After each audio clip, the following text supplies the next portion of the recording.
تو میرے بھائی اور عزیزوں، ہمیں قرآن کریم کی تعلیم یہ ہے.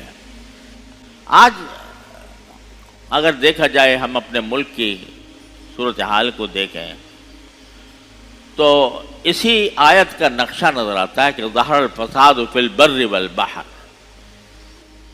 کہ فساد پھیلا ہوا ہے.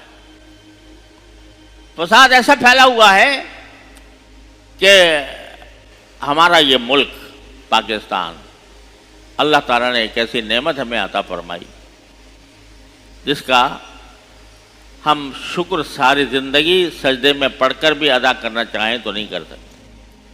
آج دیکھو ہندوستان میں کیا حالات ہو رہے ہیں مسلمانوں کے ساتھ کیا ظلم و ستم ہو رہا ہے.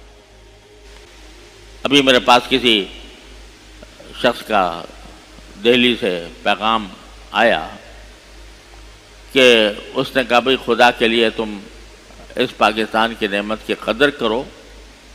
ہمارا حال یہ ہے کہ ہم اپنی جان بچانے کے لیے اور لوگوں کی تکلیفیں سے بچنے کے لیے تلک لگانے پر مجبور ہیں.